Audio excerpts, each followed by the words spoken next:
And the manager's report, of course, brought to you by San Diego County Credit Union. It's not big bank banking, it's better. Mike Shildt is back with us here on 97.3 The Fan. Skip, sorry I missed you last week when I was on my golf vacation, but good to talk to you as always. Yeah, good talking to you. Hope you hit them straight. Yeah, do you play any golf? Poorly. Poorly. Yeah, that's all right. I don't play much. I like to play. I like to get out. I'm good for 9 holes, and then I'm over it. That's the way I feel. 9 to 12 holes is actually the sweet spot. Golf really should be 12 holes, the front 6 and the back 6. I'll go to my grave defending that, actually. Well, how's Arizona treating you this morning? It's beautiful. Just about to head to the ballpark. Really, I thought maybe two of the most important starting pitching outings you got the last couple of games against the Reds from Darvish coming off the injured list with 5 shutout innings, and then really seeing Joe Musgrove looking like Joe Musgrove. Can you give me some thoughts on what you saw from both of those guys and how I assume you're anticipating getting more of the same from them as they go through the rotation the next time? Yeah, I mean, we're going to need more of those starts. We expect to get them. Those guys expect to give them. It was tremendous, the timing of it, obviously, and then, having you back. We'll start with him, just him back, maybe on the mound, that presence, and then the stuff that came with it. Everything hitting, breaking balls were good. Excuse me. And, man, it was good to see him pitch out there. And, it was, we didn't know what we were going to get relative to the number of bullets he had. So we were thinking, maybe possibly 3 to 4. If he had any stress, we were going to have to adjust. So for him being able to grab 5 was really important.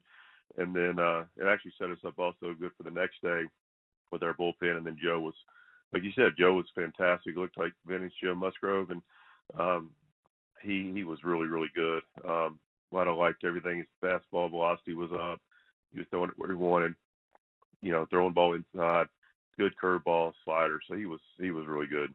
Talking to the skipper, Mike Shildt, here on Ben and Woods this morning. Something I was interested in hearing about is your job as the manager.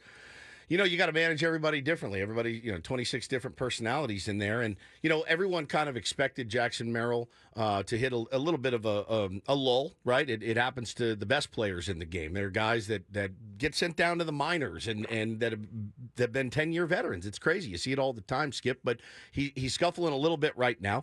Conversely, you got Xander Bogaerts, who veteran. He's scuffling as well. What's the difference in the way that you manage those guys and talking them through what's going on with their swing or in their slumps right now? It's a good question. Yeah, the game's hard, and they've both had moments this year. Of course, Jackson got off to a really good start, and Bogey's, had some moments where he's been really good for us. And, so I think, relative to Jackson, it's both is just support, right? Like, look, you got you, go play.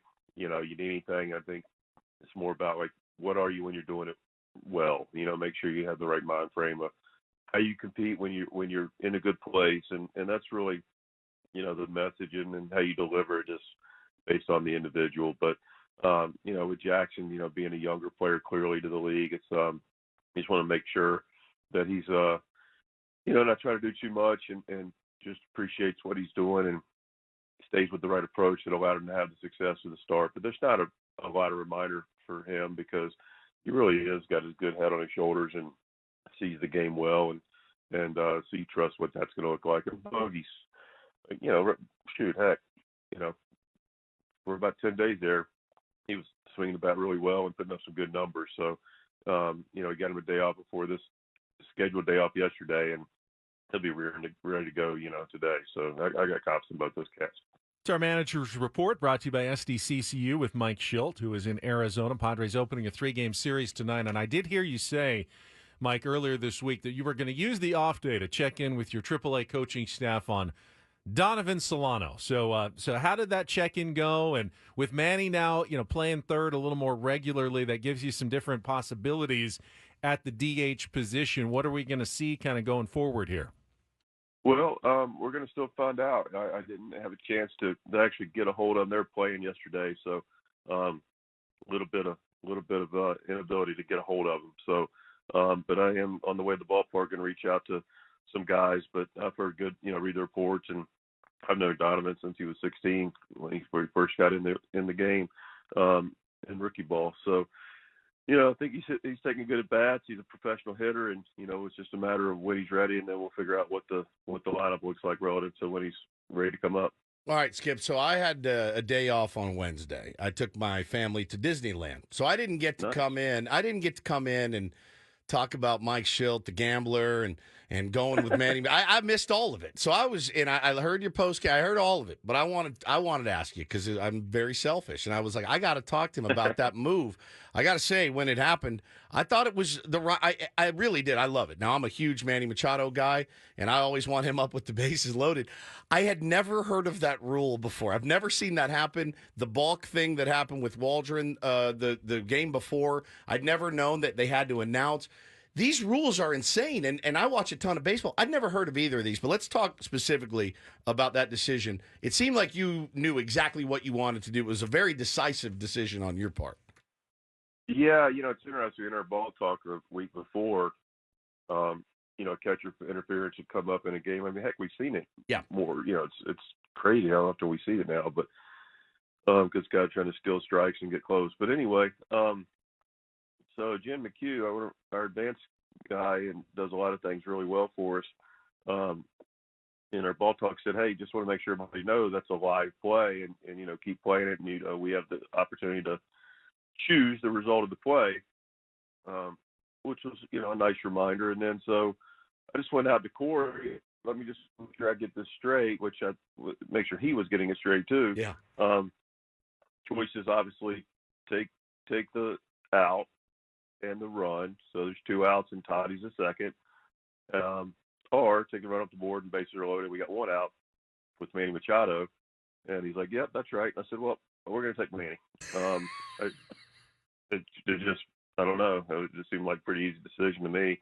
And everybody's heads goes to, oh, he could hit him double play. Yeah. He could do anything. Yeah, he could also do the ball to gap, So I don't know. I just choose to believe in our guys, and in that circumstance, it was Manny Machado with the bases loaded with 1 out. I feel pretty good about it. Yeah, I knew loosely, not exactly the math of the run expectancies, so I had an idea about that supporting the decision a little bit in real time, but it was really about just having confidence in Manny. I knew what you were going to do. I mean, Manny, that kind of made it easy for you. I had no doubt what you were going to do in that situation. My question, though, this is more of the hypothetical. If you hadn't already been up 1-0 and that run would have given you the lead, would that have changed the equation a little bit? No. No. I think right.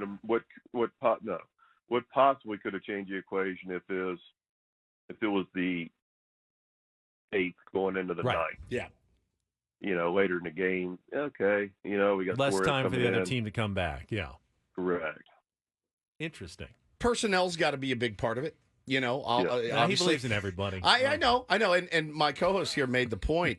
He said, Mike Shildt can't get on the airwaves and can't do his post-game pressers every day and talk about how much he believes in his players, and you do, right. and then not do that. You just can't do it. Like, not that you pigeonhole yourself, but I feel like that's genuinely who you are. That's right. Yeah, that's very accurate. Now, if one of you two were hitting, we might have. You don't want me up with the bases loaded, man. Believe me, you wouldn't have even been able to find us if we were hitting. Right. So it's case by case.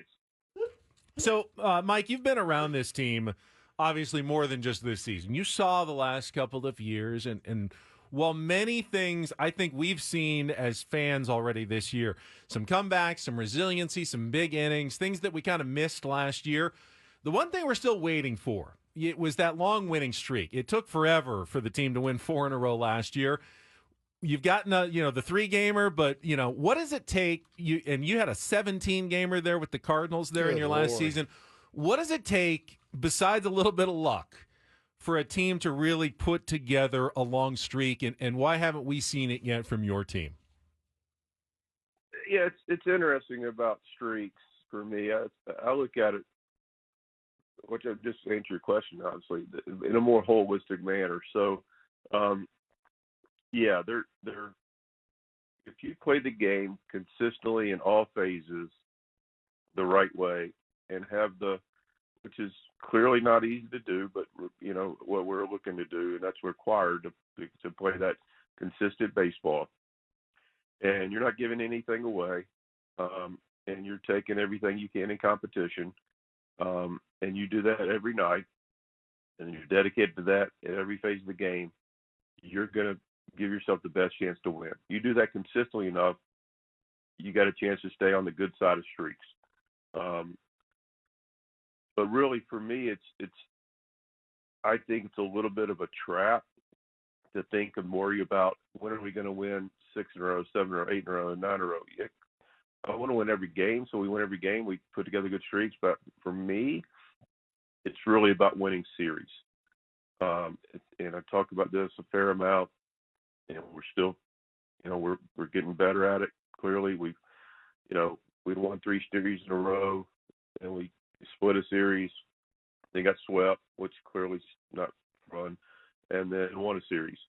So the consistency of winning a series is important because you want to get better as the game goes, the series goes. And if you think about winning series, well, what the heck happens in the playoffs? You play series. So it's really about figuring out how to win as many series as possible. And then over the course of the season, you do that, your record's going to be in a pretty good place. The streaks are nice. We needed it in 21, the 17 in a row. But it was the exact same mantra, thought process, mentality, communication, whatever you want to say that year with, multiple injuries, just trying to find our groove, just keep playing, keep getting better, let's put it together. And people say, why can't you just do that? Well, it's easier said than done. And, eventually we got to a point where we hit our groove. We weren't beating ourselves with walks, and, we were going to play really good defense that year. We had 5 Gold Gloves. Then we put it together. And, then, of course, also in a longer streak, with the pitching, it's you can't run the same closer out, the same setup guy out. So you have to get contributions from all of your bullpen in big key moments. And that's going to be a challenge to get, and we were able to do that. But the point being ultimately is we're going to play good baseball consistently, and then wham, it just hit, and we took off and won the 17 in a row. But longer answer to your question, that's kind of how I view the world relative to streaks. And if you're playing that kind of baseball, you stay on the good side of them. Last thing for me, Mike, we discussed it last hour, and I don't think Player of the Month awards are that important, but they gave the NL Reliever of the Month award to one of your old players, Ryan Helsley. He had a really good month for the Cardinals, but I would argue didn't have as good of a month as your closer did, Robert Suarez. So I wanted to give you a chance to talk about what Suarez has done, especially lately, with the consistency he's given you in the 9th inning and doing it, basically with one pitch a lot of the time, that fastball, and just daring guys to beat them. He's not been able to, no one been able to beat him. He's been tremendous. I mean, I don't know there's enough superlatives to say it. He's, like you said, he's been an attack, very convicted in what he's doing. He's throwing an elite pitch with command, and just going right at guys. And, he's been able to be a big part of our club. And, it's nice to have a guy down there at the end that you can rely on. He's been tremendous, and it's good for Hells. He's got a nice arm, done a nice job. So it's hard to say, although but it's hard to believe somebody was any better than Robert Suarez over the course of the month. But he's been tremendous for us, and I just love his slow heartbeat and how he goes about it and how he gets after it. Well, good luck on the road trip, Arizona and Chicago. Hopefully a winning one, and we'll talk to you next Friday when you guys come back home, I believe, to face the Los Angeles Dodgers. Going to be back in town, so that'll be a fun one. Thanks for your time again, Skip. Yeah, of course. You guys have a nice day. Appreciate you too. Mike Shildt, manager of the Padres, our manager's report, brought to you by San Diego County Credit Union. It's not big bank banking. It's